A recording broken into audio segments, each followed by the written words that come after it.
wabarakatuh. Hai teman-teman, kita di sini akan menjelaskan tentang konflik kelangkaan LPG 3 kg dan dampaknya pada masyarakat menengah ke bawah. Sebelum itu, perkenalkan, nama saya Talita Salsabila Yulianto dan saya Tiara Dia Putri. Untuk mengetahui video selanjutnya, simak terus video kami agar kalian mengetahui konflik tentang kelangkaan gas LPG 3 kg dan dampaknya bagi masyarakat menengah ke bawah. LPG merupakan bahan bakar yang bersubsidi yang diperuntukkan bagi masyarakat kelas menengah ke bawah untuk keperluan rumah tangga pengganti dari kayu bakar dan lebih mudah dalam penggunaannya.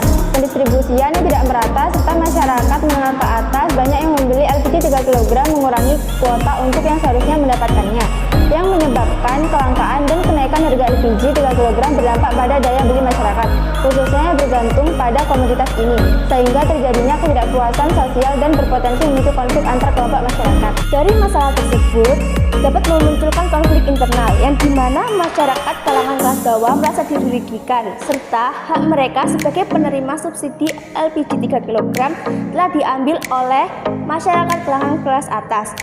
Dan ketidakadilan dalam pendistribusian LPG mengacu pada frustasi dan rasa yang tidak puasan sangat mendalam. Hal tersebut menciptakan ketimpangan ekonomi, ketidakmerataan akses terhadap sumber daya yang dimana kebijakan yang tidak tepat dan kurangnya pengawasan distribusi. Nah, ada beberapa jenis konflik yang bisa muncul dari masalah kelangkaan LPG, yaitu konflik sosial ekonomi, konflik sumber daya, dan konflik perubahan kebijakan. Konflik sosial ekonomi terjadi akibat ketimpangan akses terhadap sumber daya yang terbatas dan kenaikan harga yang dimana masyarakat menengah ke bawah merasa dirugikan oleh kebijakan tersebut yang lebih menguntungkan kalangan masyarakat menengah ke atas. Konflik sumber daya, kelangkaan dan kenaikan harga LPG dapat menyebabkan masyarakat yang berhak kesulitan memperoleh bahan tersebut, yang dimana akan menyebabkan ketegangan meningkat dan bisa turun pada proses sosial.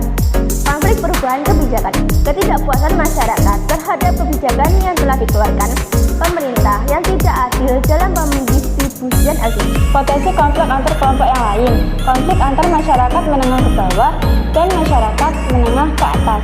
1. Kelompok menengah ke bawah merasa tersingkirkan karena LPG 3 kg yang seharusnya menjadi hak mereka banyak dibeli oleh kalangan menengah ke atas. Potensi ketegangan. 1. Ketegangan antar kelompok ini dapat berkembang menjadi konflik terbuka.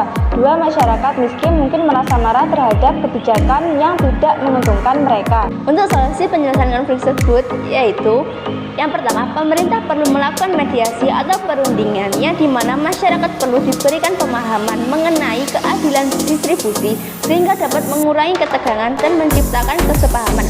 Yang kedua, pemerintah perlu juga menetapkan kebijakan distribusi yang lebih adil seperti pembatasan pembelian LPG oleh kalangan menengah ke atas, serta pemerintah harus memperketat pengawasan distribusi LPG untuk menghindari penyalahgunaan oleh pihak yang tidak berhak. Peran pemerintah dalam mengatasi konflik kebijakan yang adil. 1. Pemerintah perlu merancang kebijakan distribusi yang memastikan subsidi LPG hanya diberikan pada yang berhak. 2. Kebijakan ini harus jelas dan terukur untuk mencegah ketimpangan distribusi. 3. Pemerintah juga bisa mengatur harga barang yang langka agar tetap wajar dan tidak memberatkan kalangan menengah bawah, seperti menetapkan harga maksimum. Transparansi dalam distribusi. 1. Pengawasan distribusi LPG harus dilakukan secara transparan untuk menghindari penyalahgunaan oleh pihak yang tidak berhak. Peningkatan infrastruktur dan diversifikasi energi. 1. Mengembangkan alternatif energi murah dan ramah lingkungan selain LPG yang dapat digunakan oleh semua masyarakat. Dialog dengan masyarakat. Pemerintah harus membuka ruang dialog dengan masyarakat untuk menghindari ketidakpuasan yang berkepanjangan. 2. Menyampaikan alasan kebijakan secara terbuka dan transparan kepada publik. Nah, itu saja untuk penjelasan video dari kami. Sekian dari kami. Wassalamualaikum warahmatullahi wabarakatuh.